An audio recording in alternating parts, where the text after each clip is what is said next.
Hi everyone, welcome back to Stand-Up Comedy, your host and MC.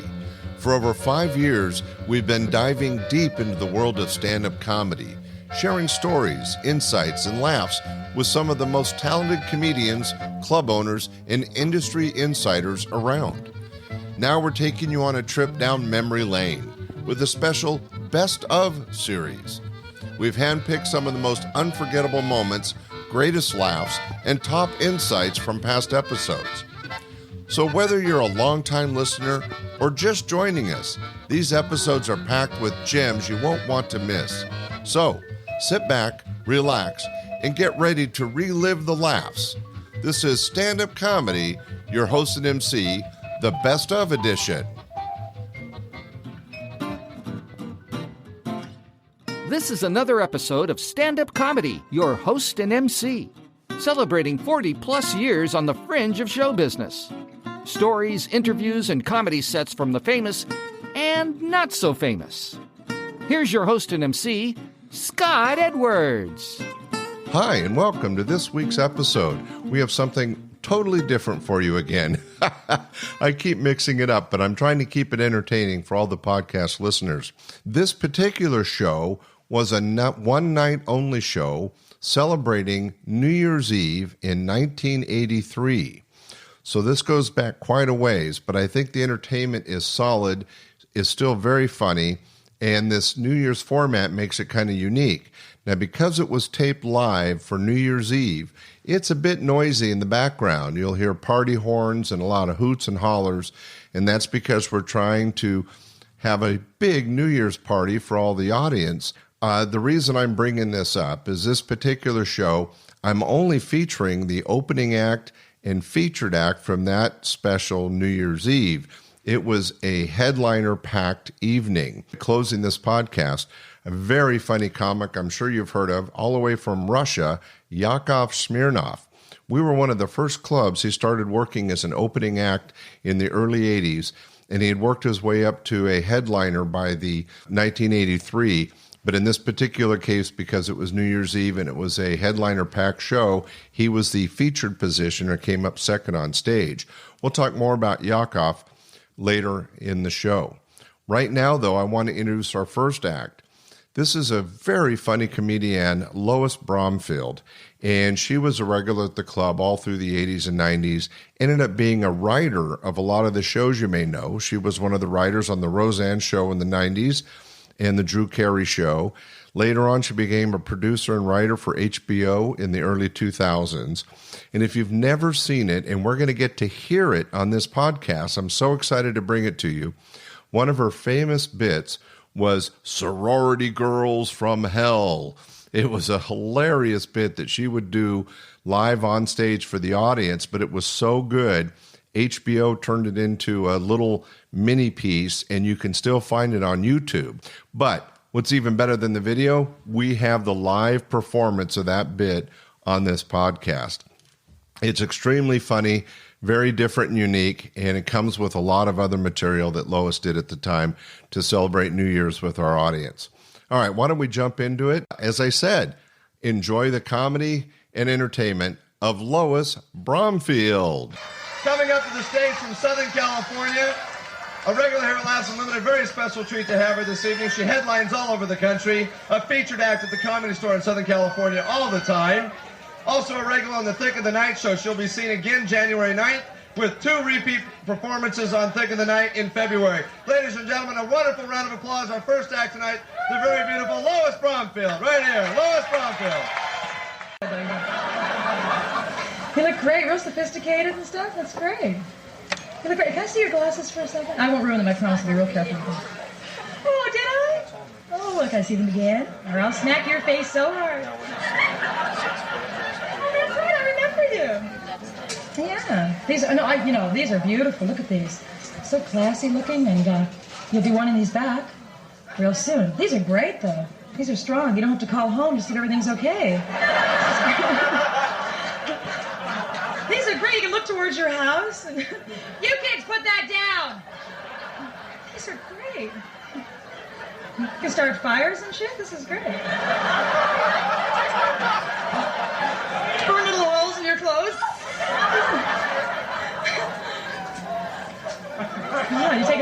one eye right now. Glasses are great. They give you power, don't they? What do you do? Did I find out? What do you do? What do you work at? Oh, you're a lab technician. Yeah, so you can see all kinds of bacteria and stuff real close. Don't go into work, just look at the building. That's it. These are great. You know, glasses do give you power, though. I had a boyfriend who wore glasses, and I'm telling you, it was so awful because we'd have fights and stuff, and he'd make me feel real bad and really awful. And I'd have a fight, and I'd turn to him, and I don't wear glasses, so I'd turn to him, and I'd go, look, I don't need you anymore. I'm getting out. Real dramatic and real stupid. You know how you get gals, you get like the 40s actors when you have a fight, and you get real mad and real mean, and your shoulders get big, and you walk out, I'm leaving. And, but he wore glasses, and he'd always make me feel real bad by doing shit like this. Real powerful, real authority with glasses. He'd go like this.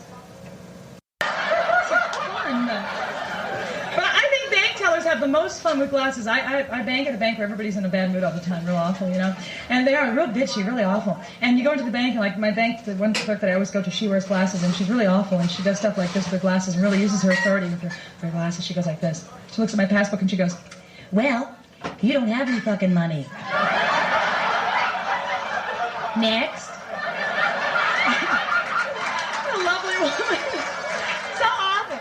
But my favorite thing is people who do this. My favorite thing in the world is people who do this. You know, it's funny. I don't really need to wear glasses. So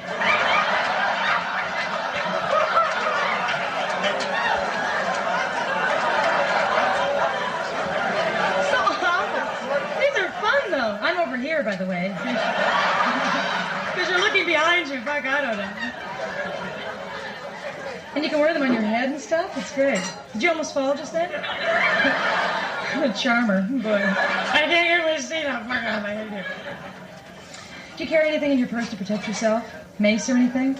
You don't? So what do you do?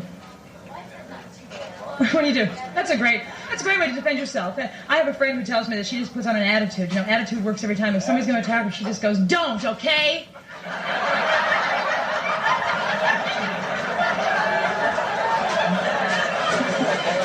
This person's in a bad mood. I'm not going to piss them off anymore. Okay. Well, these are great. So I guess you want to put these back on now. No. Do you have a little napkin? I'll clean them for you. You don't? Just wear them dirty. Fuck it. Who cares? It's me. The cheap stuff. Lovely woman. Well, it doesn't matter. You still get drunk. It's bubbly. It's effervescent. Feels good coming back up. That's good. Is this your husband? Boyfriend? Trick? What is it? No, I don't know. I mean, no. I mean, do you walk parallel on the sidewalk together? I mean, what is it? No commitment here at all. Is this just a friend, right? Yeah? Well, how long are you... What is that? Is that your pimp back there? Man, I'm in the line coming in. Did you really meet him in the line? That's great. Did you? No. You picked him up outside. Well, he's a working associate or something? She's making shit up now. She's just making things up. Yeah, that's what I'll say. I met him outside. Yeah. It's wacky, but it just might work. Yeah. That's great. So that's real nice. I was wondering because I want to find somebody who's on a first date. Anybody on a first date here tonight? No, everybody's gotten laid. Good, okay. Well, yeah, he's alone. Surprised? No, you're a lovely guy. No, you're a nice guy. You've got lots of friends, and that's important because you need them. The kind of guy who has a life membership at Gym Club.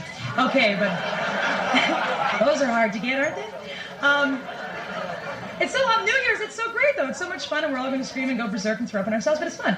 And I love it. I go crazy. But I remember last year I was on a date with some fella. I wasn't working, and I was on a date and just poured that drink all over her lap. And that's so nice. What a gentleman. Na. And then takes the bottle and goes, fuck it.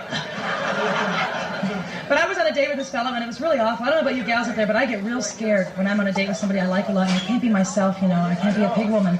And it's true, though. Now, don't you gals try to tell me that, you know, you act different. You know, when you like somebody, you act a lot different. Like, for example, I get terrified of things happening. Like, I'm always afraid I'm going to get food stuck in my teeth.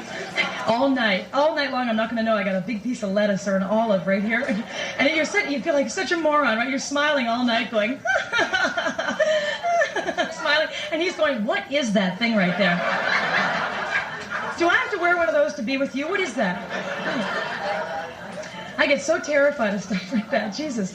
It's awful. Or being a pig woman, or like eating food. You can never eat food the same way in front of a guy, you know, for the first time. Like it's true. You go home, you know, when you're by yourself, you can just be a pig, right? Nobody can see you. And, you know, no matter how much of a lady you think you are, any of you gals, your fellas, don't let your girlfriends fool you, because when they go home, it's like they close the door and go, food! My food! That's true. Pig woman, I'm telling you. And it's true. And then, you know, but when you go on a date with somebody, you can't do that. And I was out on a date one night with this fellow, and we were sitting there, it was real nice and real romantic and stuff. And I was really afraid to be a pig woman and get, like, food on my face and go, hey, kiss me, come on. And it's such a pig. And so we're sitting there, it's real nice, you know, real romantic and stuff. And I didn't eat very much because I was afraid I'd be a pig. And you know, when you don't eat a lot, your stomach gets real empty, and it makes that real attractive sound, real feminine, you know. And we're sitting in the car a couple hours later, we're driving along, it's real nice and quiet, little music playing, real romantic, real nice. All of a sudden, my stomach went, I want some food now. It was so awful. And he said, what was that? I go, what was what? Nothing. Come on, food, Jack in the Box, 7-Eleven, come on, pig woman, come on. Have you ever had that happen? It's so awful. And it's such a nightmare. But you know that feeling when you finally get home, gals, and you can finally be a pig woman? Oh, God. Such a great... You don't need to get laid. You just want to be near food, you know? Just be near food. She's got food all over her top. And yeah. It's true, though. When you finally get home and you can finally be a pig and you go into your bedroom and you change into your eating clothes. Oh, God. No bread, just roast beef raw. My food. Awful. Then you go into the kitchen and unhinge your jaw and tip back the fridge. That's always nice. Such a pig. Such a pig. Oh, it's so awful being a pig woman. I remember when I was younger, and the first time I was at this fellow's apartment, and he said to me, look, it made me go crazy. He said, look, you can stay with me, you can sleep in my bed, and I won't touch you. I'll fuck you, but I won't touch you. Yeah. What I love is when they make you sort of say, well, I don't know, maybe I shouldn't stay. You go, no, look, I'll even leave my underwear on. Ooh, and nothing can get through that. I feel real safe now. I'll do a striptease act, and I know your underwear's on, so there's no problem. Better than a door, yes, sir. Going on dates is so awful. I don't know. It's a nightmare, but I do it. I have so much fun when I come here. And of course, New Year's, it's really fun, but I have a great time, and I love going to all your shops here. And I went to this little shopping center called, whatever it's called, the shopping center. Just a generic name, the shopping center. Go there. But I went to your shopping center. I was stealing some clothes today, and I had so much fun in there, and I was looking at clothes and stuff, and they play this music that makes you buy stuff. And I know when you go shopping, they do this to you. You know, you go in, you don't want to buy anything, you just walk into the store and stuff and just checking things out, and they start to play that music. And after about 10 minutes, like da-da-da-da-da, da-da-da-da-da-da. After about 10 minutes, I was going, hey, okay. $80, I'm a jerk, okay. I'm walking out with stuff I didn't want, you know. I don't know, I have so much fun going shopping and stuff. Where do you go shopping? Kmart, there's a lovely woman. Well dressed too, that's nice. Yeah, Kmart's nice clothes, huh? You want fucking shirts with unicorns on them. Did you go to college? She's got her foot on the stage like this.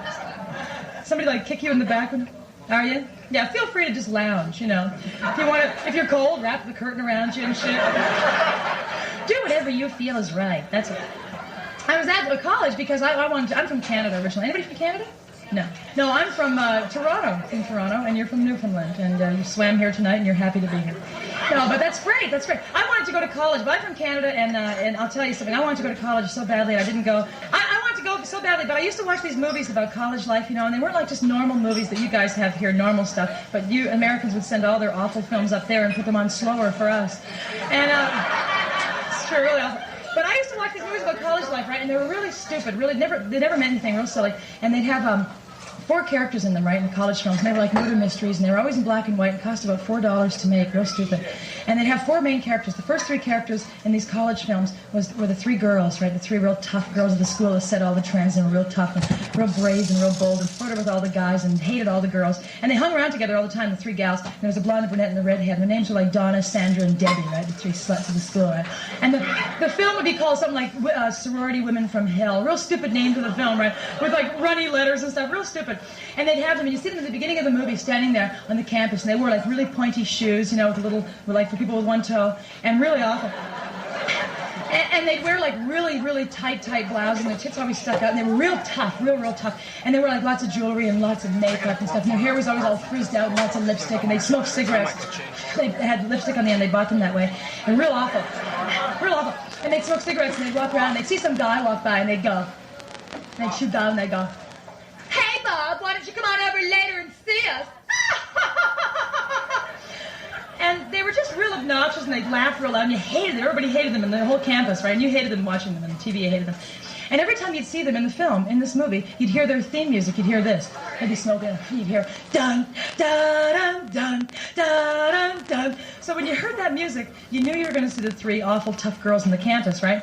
So in this film with the three sorority women from hell was this one girl who was real weird, real quiet, real subdued, real scared of everything, and she never looked anybody straight in the eye, And her name was Irma Munson, and she was real strange, and she wore like real long skirts with a pin through her skirt, through her leg, and back through her skirt again. And she was real weird, real scared like this. And she never wore jewelry or anything. She was real smart. She'd wear her clothes all done up to the top and real short hair, no makeup or anything, no jewelry, nothing. And had her books all attached to her chest like this. And she was real scared. And every time you'd see her in the movie, you'd hear this. Dun, dun.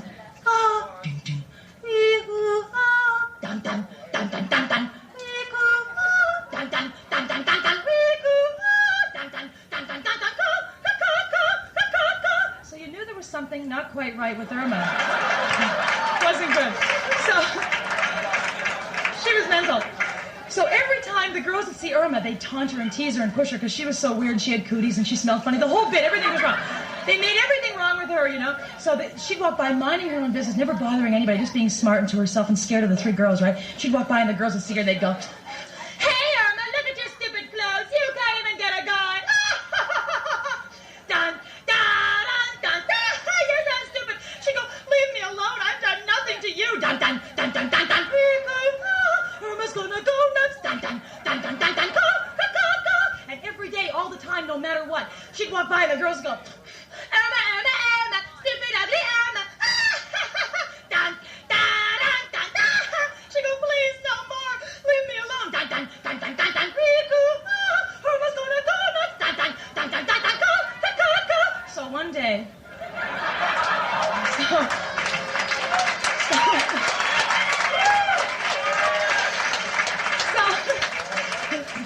Okay, so one day Irma's walking home, right? And it's like 6 months she's been bugged every day, all the time. She can't take any more. Her glasses are cracked on one side. She's really getting pissed. And she's walking home, right? It's pouring rain, and the girls are in the sorority house. They got the music turned up real loud, and they're dancing and smoking and fooling around with guys, and they're just disgusting, awful. They got their tops off and stuff, and you can hear the music real loud. Dun, dun, dun, dun, dun, dun, dun. Disgusting, right? And Irma's walking home, and it's raining, and the rain is stopping right here because it's fucking scared of her too. So it's not good. And she's walking along, and you can hear her shoes in the mud going. And she's walking home, and you hear dun dun dun dun dun dun. Here comes Irma. Dun dun dun dun dun dun. In the sorority house, you hear dun dun dun dun. We're so awful. And she walks in, and the girls go, "Hey, Irma, why don't you dance for us? Why don't you dance for us, Irma?" You can't even get a guy. You're so stupid. Irma, Irma, Irma. Stupid, ugly Irma. Dun dun dun dun dun. She goes, "No more, please." Dun dun dun dun dun dun. And her glasses crack on the other side. Dun dun dun dun dun dun dun dun dun dun. And she runs into her room and she's going, "No more, please. I've done nothing." Down the hall you hear dun dun dun dun dun. And all of a sudden she picks up a letter opener off her desk. Dun dun dun dun dun dun. Irma's finally gone berserk. Dun dun. She's going fucking nuts. Dun dun dun dun dun dun. And she starts walking down the hall towards the girl's room. Here comes Irma. That's how you walk when you're going to kill somebody. And down the hall you hear dun dun dun dun dun dun dun dun. Dun dun dun dun dun dun dun. And the girls see her and they go, "Oh my God, it's Irma! Oh my God!" And she goes, "Kick it up, kick it up, kick it up!" And she kills them all. So that's why I never went to college. Thank you very much. You've been very nice. Happy New Year! That's it for Lois Bromfield. What a lady! Oh, you having a good time? Good. Keep that I thought. Coming up, ladies and gentlemen, our special guest we told you about. He's here just for this evening, and then he's going to be staying through as a headliner last week, but we brought him up early as a special treat for this show. He is a normal headliner here at Laughs Unlimited. He's from Russia originally. He's been done. He just had an article on him in People magazine, Playboy magazine, and Penthouse. And he's the co-star. It's called Moscow on the Hudson. It's coming out this April, starring Robin Williams, co-starring Yakov Smirnoff. Keep an eye out for that. Very talented young man. Let's give him a nice round of applause from Russia, Yakov Smirnoff. Let's hear it. Yeah, come on. And that's what happens. I am actually from Russia. I was born there, grew up there, worked as a comedian out there. Got out of Russia 6 years ago, very unusual way, alive.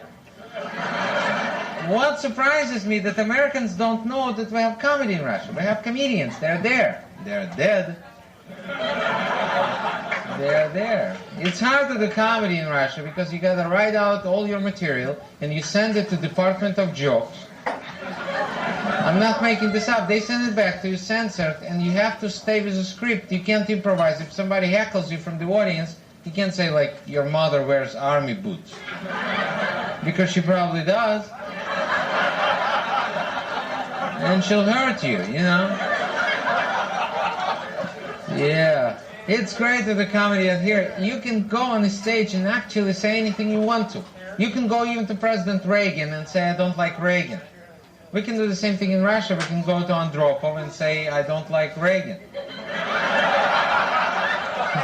Almost the same thing. I got into comedy in Russia. I entered the contest on the best political joke. First prize was 20 years. Should have been a good joke. And the guy who won the contest, he was telling Polish jokes.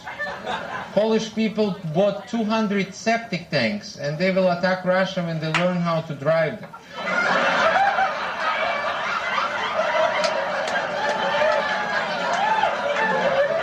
Or how many Russians does it take to screw Poland? And there was no punchline. They gave him 20 years to think of one. He's still working on it. They didn't like the joke I told them. I don't know why. Would you like to hear that joke? Okay. В России есть такое правило. You heard this joke? Okay. I'll tell it in English. There is a rule in Russia. If they ask you who is your father, you're supposed to answer, my father is Soviet Union. Who is your mother? My mother is Communist Party. Whom you want to be? I want to be a builder, for example. They asked me, who's your father? I said, my father is Soviet Union. Who's your mother? My mother is Communist Party. Whom you want to be? I want to be an orphan. And after that, I was supposed to go to winter camp. It's like summer camp, but in Siberia. Siberia is a very interesting place. Siberia has the world's fastest dogs. Because in Siberia, trees are 200 miles apart. It's like to pee or not to pee. It's a wasteland. There's no civilization, no communication. You cut off from humanity. It's like Bakersfield.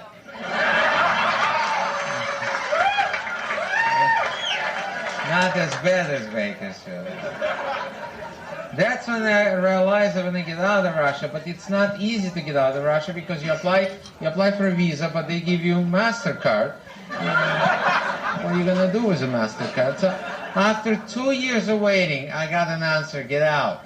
And I'm flying American Airlines, and it's the first time in my life I was introduced to American people. I didn't know how Americans look because we used to watch movies from America like Three Stooges. So here I am on the airplane. Now airplanes are so different. You know, in Russia we didn't have like frills. We would buy first class tickets to have some advantages, like you can sit down. You know, restrooms outside. And it's a bitch when you're facing the wrong way. So here I am on the plane. They gave me headphones. I'm watching a movie. Something was funny in the movie. I start laughing. Now my laughter is a little bit different than American people laugh, like because we're not allowed to laugh out, so we laugh in, and it sounds obnoxious, like. So I start laughing, and the oxygen mask fell out. Then I walked into a restroom, and there is a sign next to the toilet that says, "No foreign objects allowed." And it's 12 hours flight. Wasn't funny then. My first stop in America was in Cleveland, Ohio. Anybody from Cleveland by chance? Are you? They made me feel at home in Cleveland, so I had to escape again.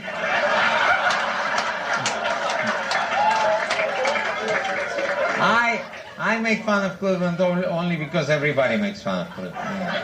Every country has a city people make fun of. In Russia, we used to make fun of Cleveland. Then I got to New York. New York was fun. I walked out of the airplane. I saw my name written, big letters, Smirnoff. And I said to myself, what a country. I didn't know about drugs. They don't have drugs in Russia. They're all in Afghanistan. That's why they invaded the country. And troops been told to get out of there about a year ago, but they too stoned to find the border.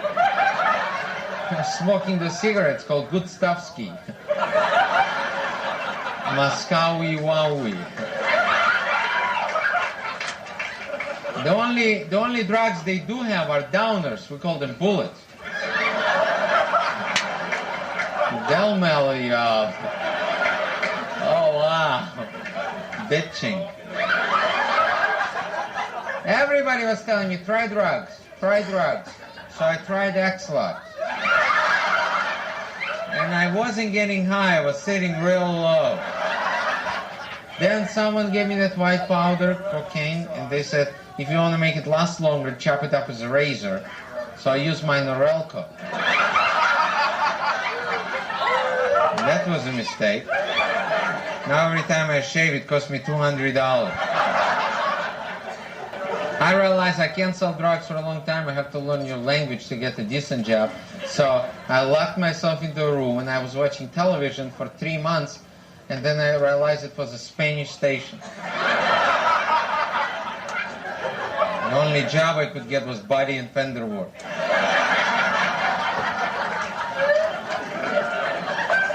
I'll tell you, English is not an easy language. I've been in America 6.5 years, and I still make mistakes. I was performing a couple of weeks ago at the Comedy Store in Los Angeles. The girl came over to me after the show, and she said, I enjoyed your show, I had a gas.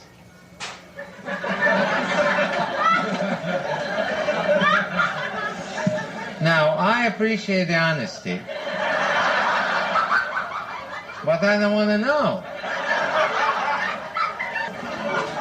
I was working one club in Texas, and the club owner came over to me after the show, and he said, you're doing a good job, but you're getting a little hoarse. I said, I thought I'm getting cash. That was the deal. But I like that little pony. It's nice. He actually, he had a big farm near Dallas, and he took me to his farm. Now, I'm from Odessa, Russia, and it's a big city. I never was familiar with animals, and he was very nice. He took me around, showed me everything, and explained me about every animal. He even let me milk his bull. And I learned something. You milk this animal once, you have a friend for life.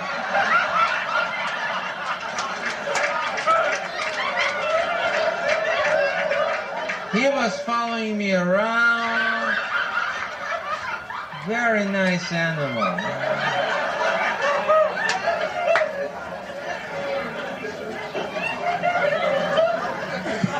Yeah. I was in England about a month ago. I was doing a television show there, and it was interesting because English is very hard for me to understand because they use certain expressions that Americans don't use. Like, for example, they call restroom, they call toilet. And I walked on the British Airways on a plane. I walked into the restroom, and there's a sign on the door that says no smoking in the toilet. Now, why would I do that anyway? The lead would hit me on the head. It's stupid, you know. Then Then I'm checking the hotel in London, and they call erasers, they call rubbers. And the clerk wanted to erase something, and he said to his partner, "Can I borrow your rubber for a second?" Now I said, "What kind of hotel is this? You gotta borrow a rubber for a second? And I hardly know you. Please take me to dinner or something." The word "yep" was very confusing. Yep in English means yes, in Russian it means sex. I'm not making this up. I'm arriving to America, I'm just hearing yep, yep, yep, yep. I said to myself, what a country.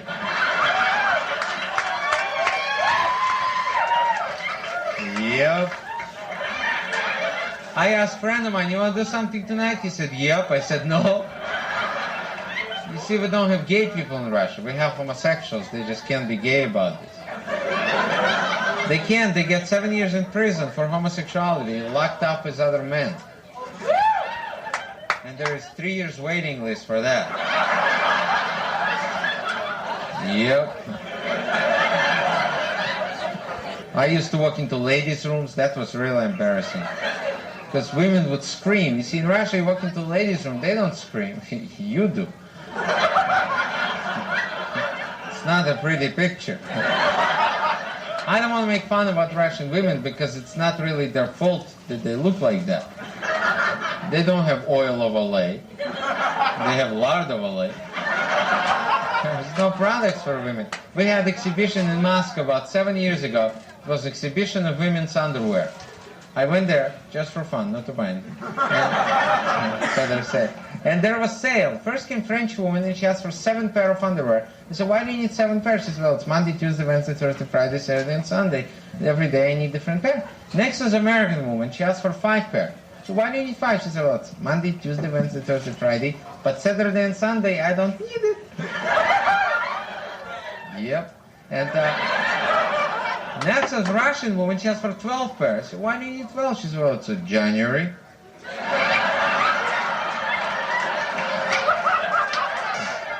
Polish woman asked for 4 pairs for summer, winter. It was gross. I used to date Russian girl. Well, she was a very nice girl, but she was large. She looked a lot like Orson Welles, but different color beard. Very big girl, 300-pound a tit. She wasn't wearing a bra, she was wearing leg warmer. And then she bought that cross your heart hammock, you know those things? She was so much fun. Before work, I'd slap her in the behind, come back, it's still moving. But I love American women. American women sexually do things that Russian women wouldn't think of doing, like showering. It's great. I love to date. It took me a while to start dating American women. I was dating Valley Girl, and she said, "Gag me." So I did. When the police came, I think American women like me because I don't know much about America, and I'm very easygoing with American women. The only thing I need is like 10 minutes of meaningless sex, and it works. So my dream is to make a baby with an American woman tonight, and that's it. It's great to be here. There's so many wonderful things in this country. I love like food, for example. Food was very hard for me to adjust because when I grew up, my mother used to put empty plate in front of me and say, "Starve, there are children eating in America." That was normal. And when I came to America, I used to eat frozen dinners, and then I realized they should be warm, and because mashed potatoes was crunchy, so something was wrong. First restaurant I went to was Denny's restaurant.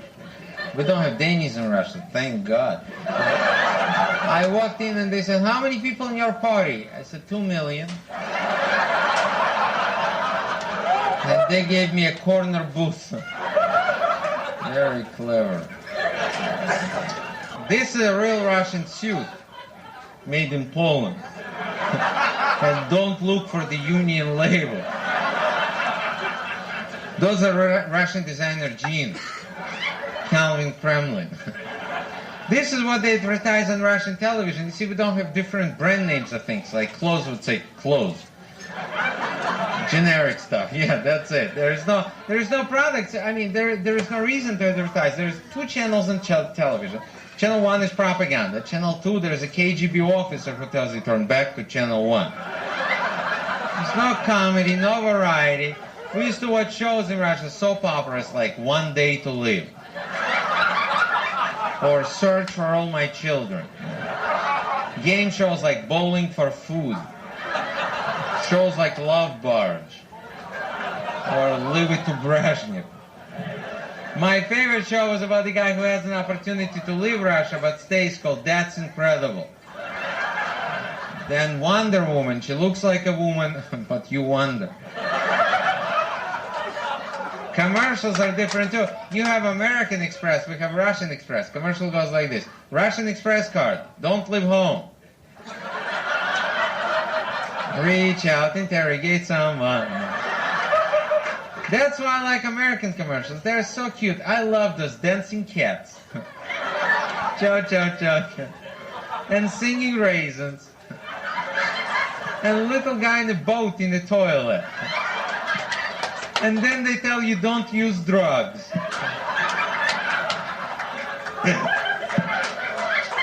I can talk about this because I'm a pepper. I wish I was an Oscar Mayer winner. Can't have it all. Certain commercials are so cute. Like I love this baby bottles commercial. As good as breastfeeding. What a country. I bought 2 of them. It's great. No commitment. It's wonderful. I love freedoms you have. I saw this box. It says New Freedom. And I thought to myself, what a country. Freedom in a box. I bought 15 of them. If any of you need some, I still have it. I didn't know what those things were. I bought Super Maxi. I figured I should get as much freedom as possible. And I would write letters to my friends in Russia, and I would put them in the envelope. I figured they should enjoy some freedom too. Sports, American sports are great also. My favorite American sport is golf. I went to play golf about 7 months ago, and my score was 84. We didn't play a second hole. Takes too long. And after the game, a friend of mine showed me a ball washing machine. Do you know this? I didn't. It was in the middle of the golf course, and I said to myself, what a country. But it's hard to stay on top of that goddamn thing. And you gotta do it one at a time. And it tickles, you know. And then they have a big billboard that says, please register your ball.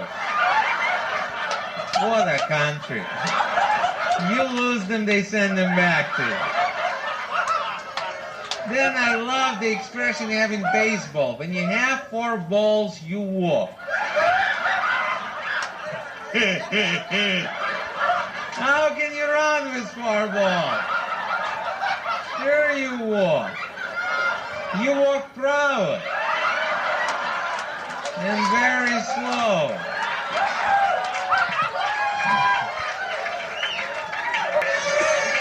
Now, what I want to introduce you to the classical Russian instrument, which is a big invention in Russia. What a country. I'm going to play the spoons and sing the song for you. Now, if you recognize this song, sing along with me, okay? Can we try that song? Ехали на тройках с бубенцами. Sing along. А вдали мерцали огоньки. Нет, теперь соколики за вами. I don't know about you people, but I'm enjoying myself right now. If you recognize this song, please clap your hands. Дорогой длинной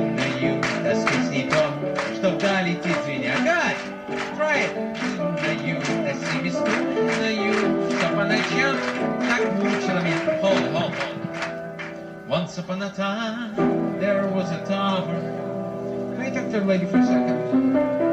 Where we used to race in Cluster too. Remember how we loved the baby hours? Remember? Yep. Uh-oh, he's getting urinated off. There's my friend. Can you help me, everybody? I'm sure you know the lyrics. Sing and dance forever and a day. Try it, you can do it. One, two, the bomb never lose when we were young and sure to have our way. Happy New Year! Good night, thank you! Yakov Smirnoff from Russia.